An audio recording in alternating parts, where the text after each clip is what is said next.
Pessoal, boa tarde. Obrigado aí pela oportunidade de falar de um assunto extremamente complexo. Vou tentar exprimir o que a gente sabe já em 15 minutos, se for possível, né? A gente vai falar um pouquinho sobre a prevenção do suicídio, o que está acontecendo com a juventude hoje. Eu sou o professor Almir, né? E eu começo sempre com uma frase que a gente leva muito para as escolas, que diz assim, ó, se tem vida, tem jeito. Nenhum problema é definitivo, né? Então a gente não pode achar uma solução definitiva. A morte é uma solução definitiva e os jovens às vezes não conseguem enxergar isso. Então a gente sempre diz para eles assim, quando o suicídio acontece, não é só você que morre, você leva várias pessoas juntos, né? Isso acaba trazendo uma série de problemas. Então, pessoal, tem vida, tem jeito. Vamos pensar que tem solução para tudo, ok? Etapas do suicídio, né? Normalmente, os adolescentes eles têm pensamentos suicidas. Eu não vou entrar aqui nos méritos, a gente vai falar muito rapidamente dos motivos que levam a ter esses pensamentos, né? Na sequência, ele faz a tentativa, e quando eu falo de tentativa, vai desde realmente a execução, ou até a automutilação, ou coisas do tipo, né? Então, ele tem o pensamento, ele tem a tentativa e pode ter a consumação. Quando a gente diz da consumação, é a morte efetiva ou a automutilação, né? Então, a gente só vai poder agir neste momento com o socioemocional, no pensamento, né? Deixar com que ele reflita que outras soluções existem, além daquela que ele está imaginando, que é a mais radical, né? Alguns fatores, né? Violência intrafamiliar, a gente tem uso de drogas, do bullying, abuso sexual, transtornos mentais, solidão, homofobia, racismo, todas elas podem levar, num determinado momento, o jovem a querer tomar essa decisão, ok? E alguns mitos e verdades, né? A gente não deve falar sobre o suicídio porque isso pode aumentar o risco. Isso é bobagem. A gente deve falar a todo momento e mostrar a eles os caminhos possíveis, né? A pessoa que ameaça se matar não fará isso, ela quer apenas chamar a atenção. Também é outra grande mentira, tá? Porque ele te dá vários sinais de que ele está tentando falar sobre isso, que ele está tentando fazer isso. Então, isso também é uma bobagem.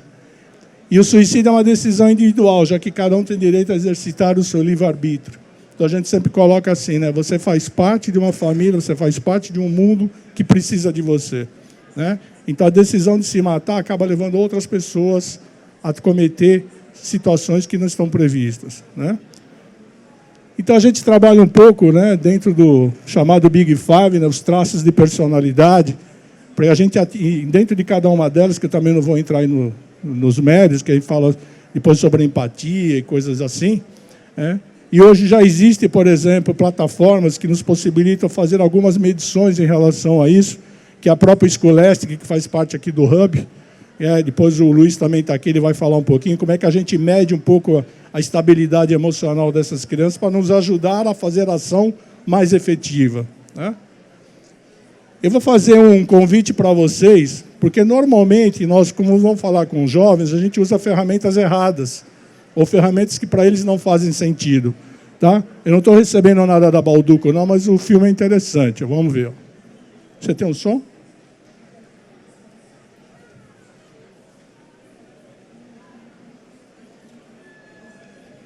Vamos ver.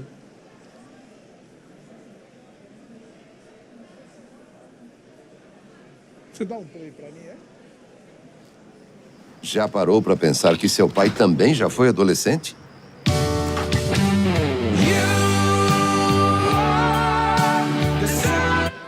Pai? Moda, né? Cabem até 30 músicas. Mas dá pra ver mais na internet, né? Inter quem? Não tinha internet. Vem cá. Ó, pai. Cookies Balduco. Pega dois. Dois? Gostou? Aí eu pergunto aqui para vocês que estão me ouvindo, quem usa relógio de pulso aqui? Levanta a mão para mim quem usa relógio de pulso. Eu também. Para que a gente usa relógio de pulso? A gente já tem um smartphone que, além de ter a hora, tem calendário, tem os aplicativos. Para que se usa relógio de pulso? Não tem sentido para o jovem utilizar o relógio de pulso se ele tem um smartphone na mão dele. Então, os diálogos têm que estar muito próximos dele e não utilizar... Cabem 30 músicas. Quer dizer, para ele é nada, né? Eu peguei vários trechinhos do 30 Reasons, que é uma série que fala muito sobre isso, né? Essa é a mãe da Hannah, foi a que se matou, e ela está no tribunal respondendo os motivos, né? Então veja o que ela fala. Vamos ver se eu consigo... Consegue aumentar? Precisar de um tratamento parecido. Ela era uma adolescente e mesmo assim nunca mostrou nenhum sinal. Mesmo assim, ela não mostrou nenhum sinal. Ela deu vários sinais para quem assistiu a palestra, né? Depois aqui, ó. Eu não falo para os meus pais, pois quando eu tento, eles dizem que eu sou dramático, negam que eu tenho depressão e que esta coisa é de adolescente. Meus pais dizem que não tenho problema, que é frescura, porque eu não tenho com o que me preocupar, já que estudo e tenho tudo. Eu passo por psicólogo, meus pais perguntam como eu posso ter problema, já que eu faço terapia. Essas são frases reais, tiradas de palestras que eu faço com alunos. Ah, são todas frases reais, né? Vamos ver. Aqui, para quem não sabe, né, ele tirou fotos da Hannah na época, né, que foi um dos casos que ela ficou exposta, e ele foi sodomizado, uma cena muito forte da série. Então, ele vai tentar contar para o pai, ver a reação que os pais têm. Você consegue dar o play aí para mim de novo? Seja lá o que ele fez, isso é diferente. Tem um problema com alguém, você conversa com a gente ou com um professor. Não sai por aí fazendo justiça com as próprias mãos. Você não tem o hábito de fazer esse tipo de coisa. Você não tem o hábito de fazer. Fala comigo. Né? Seja lá o que ele Olha o fez, que as isso é crianças diferente. falam. Opa. Meus pais disseram que posso falar de tudo, mas se eu disser o que realmente sinto, eles vão me bater ou ficar muito bravos. Né? Tenho medo de contar sobre o bullying que sofro e meus pais vêm na escola fazer barraco e eles continuarem me zoando, porque não consegui me defender sozinho. Tá? E são coisas que vão nos chocando profundamente como educadores. Né? O afastamento da família. Né? Uma outra situação. Esse é o Zac, que é o garanhão da escola. Tá? Então vamos ver o que a mãe disse para ele. Tá bonito. Bem arrumado. Tá pronto pra hoje? É, eu tô pronto. É. Ótimo. Nunca vou contra a correnteza. Vai dar certo. Fico no meu lugar. É um bom garoto. É o melhor filho que uma mãe podia ter. Tá Essa é a bonito? pior frase que a gente pode usar com um jovem. Você é o filho que toda mãe gostaria de ter. Olha como eles pensam sobre essas frases. Você só é o melhor filho se fizer o que eles querem. Né? Ser o melhor filho, às vezes, gera muita cobrança e por isso escondo coisas para não decepcioná-los. E é o que aconteceu com ele. Né? Ele escondeu situações porque ele sabia que os pais não iriam entender por que tinha acontecido aquilo. Tá? Eu estou indo rápido por causa do tempo. E aqui ele está contando para o amigo dele o que ele está sentindo em casa. Tá? Vamos lá. Mas eu sei como é sentir que essa merda nunca vai melhorar. Toda vez que eu vou pra bosta da minha casa vazia, eu lembro como é isso. Zack, eu esqueci. E eu venho aqui todo dia porque eu lembro do verão passado. Foi a terapia que me ajudou a superar. Eu sinto muito. Mas eu sei como é ele sentir se envolveu com a Hannah, né? E culpam ele pela morte da Hannah, né? E aqui, ó, ele volta em casa e ele vai explicar para a mãe, né? Por que ele está se sentindo dessa forma. Por que escondeu isso de mim? Porque é como fazemos as coisas aqui. O que quer dizer? Não sei como se sente com a morte do pai. Não sei como se sente com nada, mãe. E se eu me sentir como a Hannah sentiu? Porque eu já senti, mãe. Eu já senti mesmo. O que você faria? Zachary Chan Young Dempsey. Já chega. Não diga algo assim. Por que não? Esse julgamento. Essa garota. Colocaram coisas na sua cabeça. Viu? É muito mais fácil jogar para o outro, né? Colocaram coisas na sua cabeça. Você não é assim. Só que a mãe também não abre absolutamente nada para ele. Então, né, eles perderam o pai. Ele teve uma situação muito complicada com a Hannah, só que ele nunca pôde falar em casa, porque a mãe também nunca conversou com ele. Então, como é que eu faço para agir? Né? Prefiro falar com os meus amigos, porque meus pais não entendem meus sentimentos. Tenho medo da reação deles. Opa, desculpa. E quando você já fez de tudo e até cobrar atenção, mesmo assim parece que eles não se importam. Qual é a reação que ele tem quando ele se vê sozinho e acusado pela morte da Hannah, né? E eu vou me sentir envergonhado pro resto da vida. E isso machuca. Isso é suicídio, tá?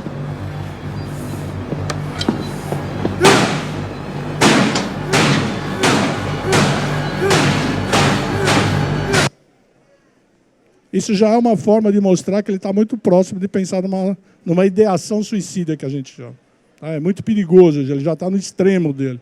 Por pressão da sociedade, por pressão dos tribunais, por aquilo que ele acha que ele fez para a Hannah, pelo ter sido ele o motivo do suicídio da Hannah. Né? Eu estou pegando ele como exemplo, porque caracteriza bastante o que a gente pretende falar. A pessoa demonstrou e como ninguém ajudou, ela não tem outra saída. Ela vai e faz, ela se mata. As pessoas que eu conheço se cortam para aliviar uma dor. Se cortam para mostrar que ela ainda sente alguma coisa, porque até então não sente emoção em nada do que fala e vê ao seu redor. Numa sala eu perguntei, quantas pessoas que você conhece já tentaram suicídio? A sala tinha 22 alunos. 9 foi a resposta afirmativa, sendo que uma delas consumou e outras 5 tentaram. É altíssimo esse índice, pessoal. Uma sala de segundo ano de médio. Tá? E eles não estão brincando em relação a isso. Estão falando muito sério. Vamos ver aqui. Essa menina, ela foi estuprada, né? E ela não quer contar para o pai. Vamos ver qual é o motivo. Eu gostaria que você... eu gostaria que vocês vissem como que o pai aborda ela. Apaga a luz, Jessica. Está tudo bem? Tá. É aquele Justin Foley? Ele fez alguma coisa com você? Não, pai. Porque se ele fez, eu mato ele. Pai! Se alguém fizer alguma coisa com você, eu... Não, para! Fala sério. É só pra você se lembrar. Boa noite. Boa noite, filha. Você perguntar para um jovem, pelo perfil comportamental, pela análise comportamental que a gente conhece, perguntar para ele se está tudo bem, a primeira resposta que eles vão dar são essas. Sim, tudo tranquilo, bem, de boa, normal. O cérebro, por preferência celular, ele acaba travando, ele não dá respostas prontas pelo simples fato de que ele vai ficar exposto. Né? Agora veja a diferença de abordagem. Vocês viram que o pai abriu a porta e perguntou, tá tudo bem? Tá. Ele fechou a porta. Tá? Vamos ver o que muda aqui agora. Esteve ótima hoje, baixinha. Deixou seu amigo orgulhoso. Valeu. Você está bem? Tô sim. É? Não parece bem.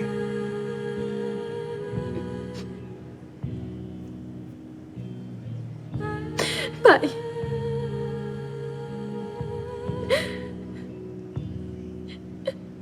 Eu tenho que te contar.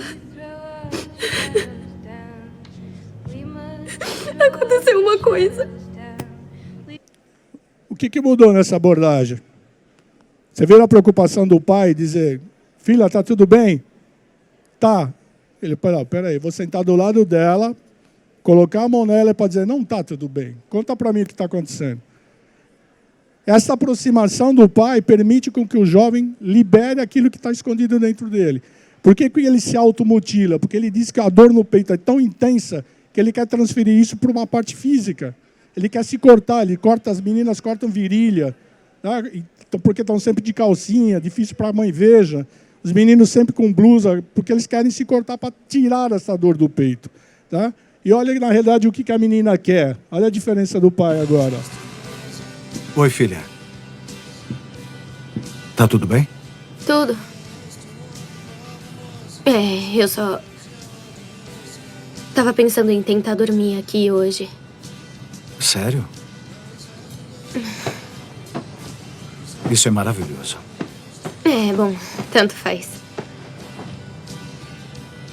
Quer que eu te cubra? Ou isso é besteira? Besteira. Tiraram sua própria história dela mesma.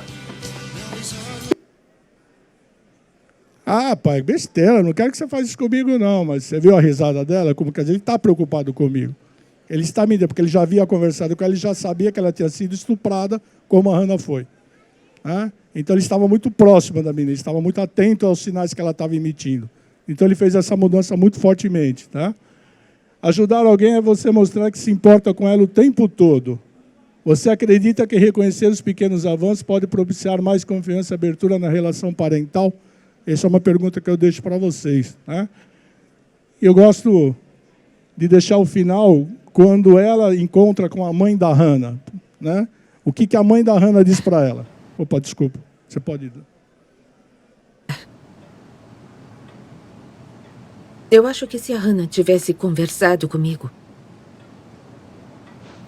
talvez as coisas tivessem sido diferentes. Talvez fosse doloroso demais falar sobre isso. Talvez ela tenha guardado para proteger ela mesma. Eu não sou boa nisso. Quanto mais eu penso nisso, mais eu acho ela corajosa. Mas, querida, nós sabemos. Quanto mais eu penso Que não nisso, eu deu acho ela certo. corajosa. Guardar né? tudo pra si. Então, como o meu tempo esgotou, eu vou Não é deixar só uma coragem. mensagem para vocês. Sentir Problemas essa dor, existem. encarar A ela. gente precisa mostrar para o jovem que se Isso tem que vida, é coragem. tem jeito. Porque senão, a gente vai dizer, ó, vou passar aqui, ó, se não houver altos e baixos na vida é porque ela acabou. Né? E a gente não pode permitir que acabe a vida de um jovem. Eu já passei do tempo, mas eu vou dizer, a gente vem trabalhando muito fortemente na prevenção ao suicídio, com uma equipe muito especializada. Pessoal, o ano passado nós tivemos um aumento de 600% na morte de crianças na faixa dos 10 aos 14 anos. Crianças dando tiro na cabeça, tomando remédio e se atirando de prédio.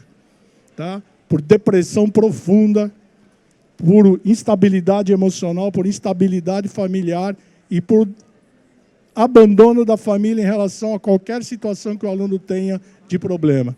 Então eu peço a vocês, como pai, como professor, como qualquer pessoa, cuidem dos filhos de vocês, porque a situação está muito complicada. E a gente quer que isso acabe de vez. A gente está aqui para isso, tá bom? Muito obrigado pela atenção aí.